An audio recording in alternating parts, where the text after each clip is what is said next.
very much touched by this issue too. And we're standing up to those manufacturers that acted in bad faith. We're suing them and we're winning. The country has to have that kind of accountability too. But that's just the beginning. We need to recognize that this is not going to get better if it's treated just as a moral problem on the part of somebody experiencing substance use disorder. This is a medical problem that calls for medical treatment. And whether we're looking at the way it's driving homelessness, where even sometimes, because affordable housing is such a problem, we sometimes might fool ourselves into thinking that if we had enough houses, homelessness wouldn't be a problem. Well, it's going to take more than that. Yes, we got to build. I'm proposing 2 million more units of housing to be built, but that's not enough because there are a lot of folks who are unable to use the resources we have because of a substance problem. We're starting to turn the corner on this as a country, and I'm determined to lead with a mentality that recognizes the value of harm reduction, that authorizes more physicians to prescribe more widely the kind of medication-assisted therapy that makes such a big difference, and that shifts the national conversation to recognize this again as a medical, not a moral failure. Now, there are a lot of folks, especially activists in my own community, who point out that America has gotten really enlightened when it came to the opioid crisis and have asked, where were you during the crack epidemic? Or other addiction crises that disproportionately affected Black and brown Americans. And it's why we got after the due to equity too. Marijuana arrests, we got to look backwards at all of the harm done by the war on drugs. In my own community, we've got, one of the adverse childhood experiences that puts somebody on a trajectory toward harm in their own lives is having had a parent incarcerated. There's so many cases where the response to a drug offense did way more harm. The incarceration did more harm than the offense did. And so as we reform, because we've learned a lot in the course of wrangling with the opioid crisis, we've also got to go back and retroactively fix what has been broken in the way that people have been treated struggling with other kinds of addictions in America. Yeah, thank you. Last question, sir. Last, oh geez, all right. You get the last word. Thank you very much. Well, I'm originally from Kentucky. All right.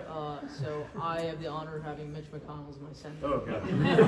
Tell you what, you don't blame me for Mike Pence, I won't blame you for Mitch McConnell.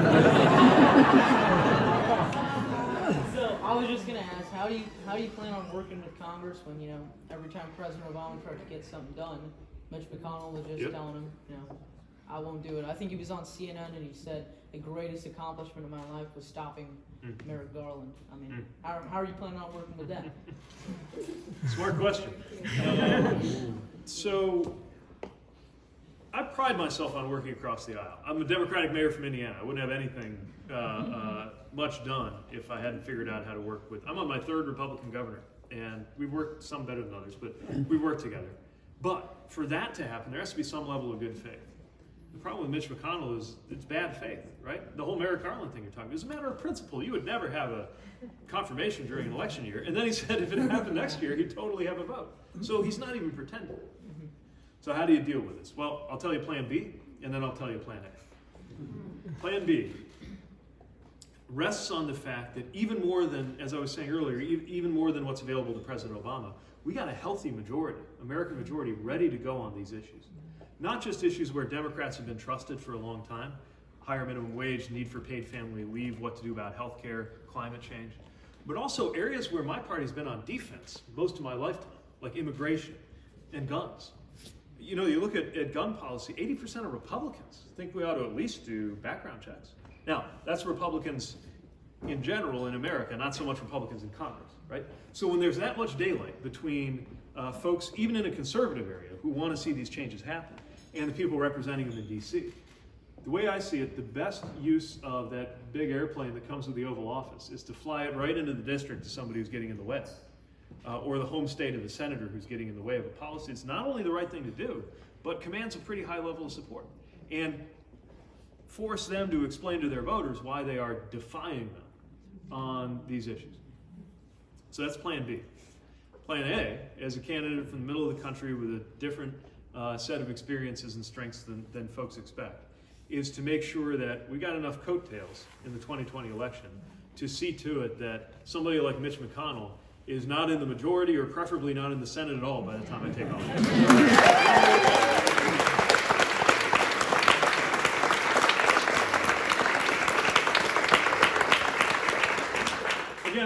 thank you for the support, for taking the time to join us, for caring enough about what's happening to be part of this process. And thanks again to our wonderful hosts and co-hosts. I know this is not a time when it comes easy to use words like hope, but I've been reflecting on the ways in which in political coverage they use the word hopeful as a synonym for candidate. Right, I'm a 2020 hopeful. And I think it's very fitting, because running for office ultimately is an act of hope. You only do it if you have some measure of hope and confidence that it actually matters who's in charge in Washington. And that if it's the right and not the wrong hands and values guiding those decisions, then our lives get better here in the everyday. And what I am urging, what I need from you, as our campaign has been propelled into the top tier and is now approaching where the caucusing and the voting actually begins, is to spread to people you know whatever form of hope drove you to be part of this. Because helping somebody run for office is also an act of hope, as is voting. And to share with people you know who might be this close to the point of throwing up their hands in cynicism and saying, forget it, because things are so bleak. To share with them whatever it is that motivates you to be part of this. That's more powerful than seeing an ad from me, is hearing from you. And if you're ready to do that, and it's folks being willing to do that has grown this campaign from 4 people in a room in South Bend with literally no money a year ago to where we are today. I am absolutely convinced that we will earn the nomination, we will win the presidency, we will make history, and I will work every day to make you proud. So I hope I can look to you.